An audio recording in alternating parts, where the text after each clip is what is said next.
El miedo, por Alejandra Pizarnik.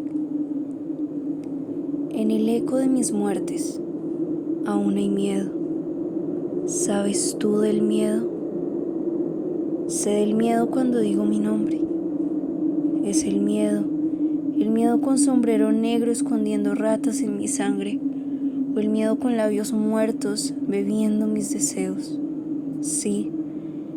en el eco de mis muertes, aún hay miedo. En definitiva, este poema titulado El miedo, haciendo parte del poemario Las aventuras perdidas del año 1958, nos muestra una protagonista que recae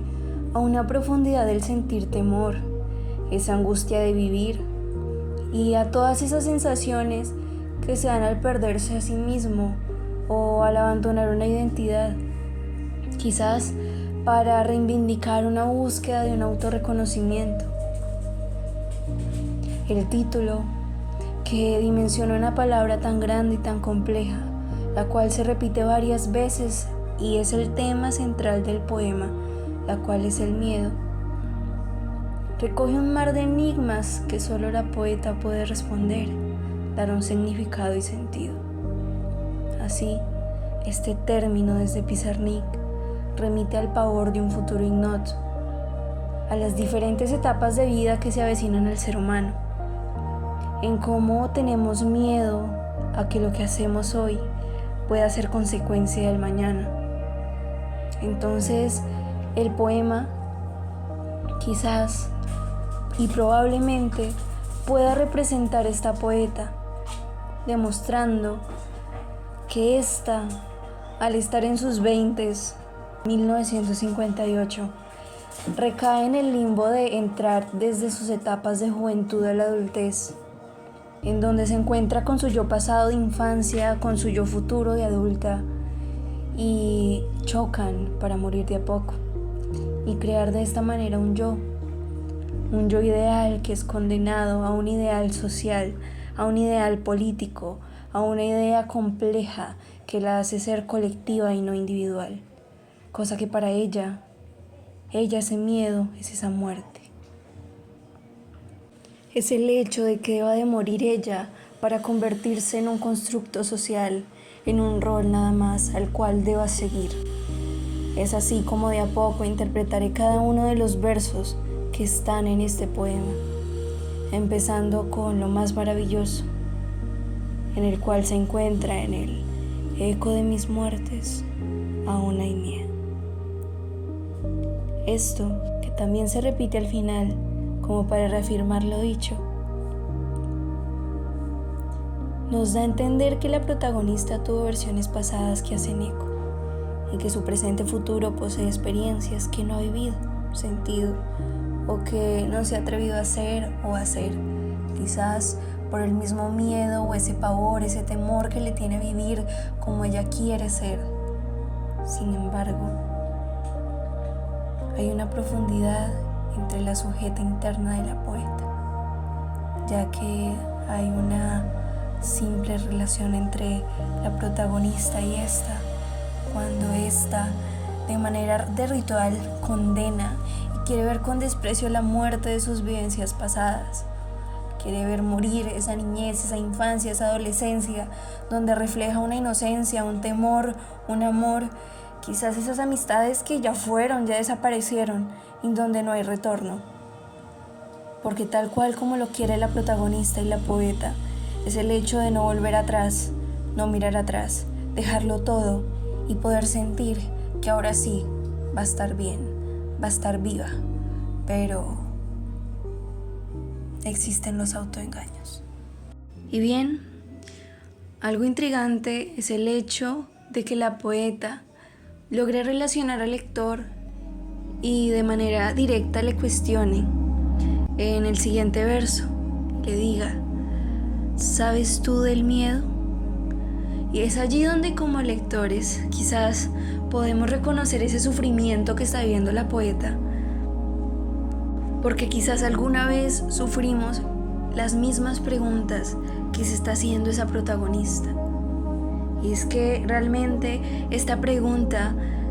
solo está conectada a esas dudas internas, esas dudas que surgen de manera subjetiva, que son ligadas a un subconsciente nada más con el fin de reafirmar ese sentir que es el miedo, ¿no? El miedo de comenzar una vida que no es por voluntad, una vida que es obligada a una satisfacción personal de un sexo opuesto, ¿no? De una obligación que va a ser insignificante, que va a ser desastrosa y va a ser sombría, que va a representar una belleza. A partir de este verso, un motivo antipoético en donde no se resalta la vida, sino que se resalta algo que se llama y que va a trascender, que se va a relacionar a una palabra que quizás para todos es el final. Y es allí donde en cierto momento la escritora comienza a tener esas ideas mentales, en donde se refiere a una identidad,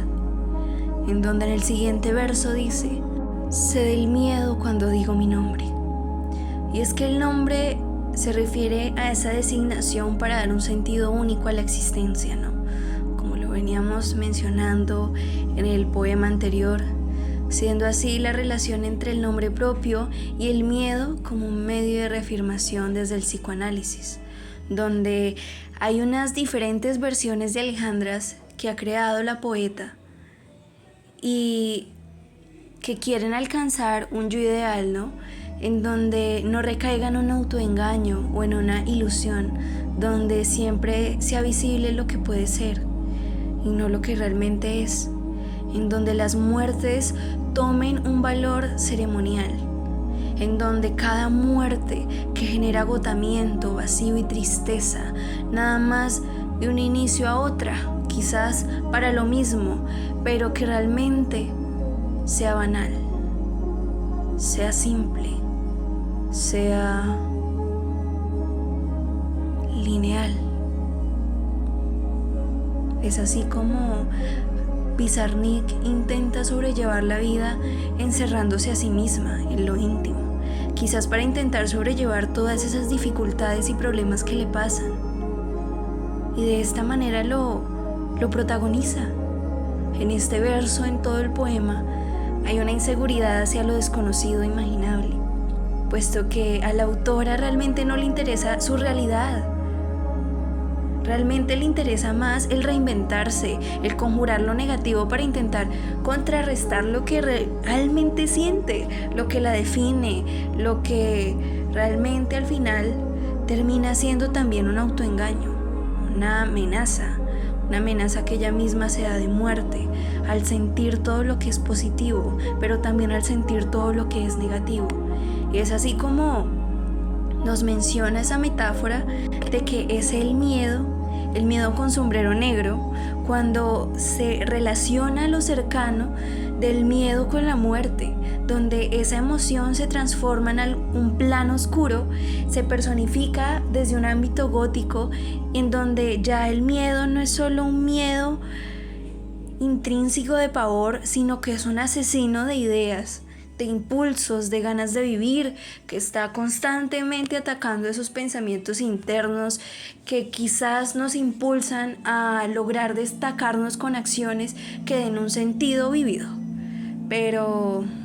también en relación al siguiente verso, cuando menciona escondiendo ratas en mi sangre, buscando entre la metáfora lo desgarrador de una escena en el cual unos roedores oportunistas que ella misma esconde beben de su sangre. Y es que estos roedores oportunistas son una personificación de su yo devoradora, de su yo que esconde las oscuridades y suciedades en donde ella quiere dejar atrás. Así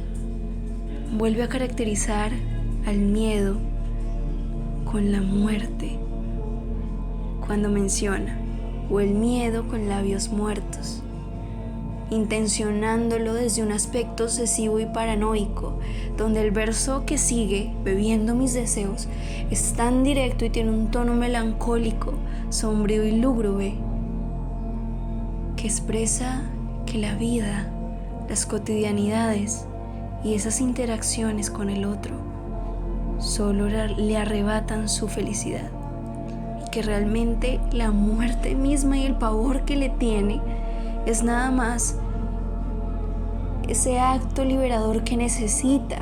para poder renunciar a todo lo que es lo real, a todo lo que existe, y que realmente la conduzcan a un plano que vaya más allá de lo que necesita. Así que afirma en el siguiente verso, sí, y se conmociona y repite el verso: en el eco de mis muertes aún hay miedo, con el fin de retratar su esencia, su temor, y llevarlo a un plano donde lo que escribe transgrede su propia vida. La propia vida que puede ser del protagonista, pero también que está ligada a la poeta, donde realmente lo que ella quiere es que este sentimiento sea ajeno a lo que ella vive diariamente, que realmente este sentimiento esté fuera de los sentires que necesita. Así, llegando al final, es definitivo que este poema está vinculado a escritos posmodernistas surrealistas, los cuales se viven en la época argentina, en donde hay una marca de análisis de algunos pensadores psicoanalistas, entre ellos Freud, donde nos menciona que en relación a los textos hay una indagación del subconsciente, el hecho de las preguntas que nos hacemos a diario, lo que pensamos, esos medios en los cuales nos expresamos desinhibidamente, ¿sí? El hecho de expresar esas fobias, esos miedos, y relacionarlos con todos los pensamientos que tenemos. Así, el miedo es un símbolo, es un signo que tiene la poeta que la caracteriza, el cual pretende erradicar el mismo sentir. Y así, hay una existencia de metonimia durante todos estos versos, en lo cual el temor y la muerte tienen una vívida relación y son personificadas al mundo imaginario de Pizarnik. Y creo que al terminar de leer este poema hay una sensación de bajón, de vacío, en el cual intentamos tener una sensación favorable, pero realmente nos muestra lo contrario. Sin embargo, lo único que busca Pizarnik es que lo que leamos sea nada más esos exorcismos, conjuros, esos intentos de reparaciones que ella tiene a sí misma, con el fin de curar las heridas, limpiarlas. Así, llegando a un destino final, el cual pretende de que este poema surja a partir del planteamiento que hace la autora del mundo poético en el que se sumerge y en el cual nada más busca que sus conflictos externos sean apaciguados. Y el hecho de escribir este poema también tiene una idea en relación a lo que escribe en su diario el 10 de febrero del mismo año 1958 en la Universidad de Buenos Aires, donde nos dice: no vivir ahora que la vida me tiende la vida es extraño, pero voy a confesar la verdad, la confesaré aunque me tenga que morir llorando, diré la verdad, que es esta: yo no quiero vivir, yo quiero un interés obsesivo por dos cosas, los libros y mi poesía. Muchas gracias.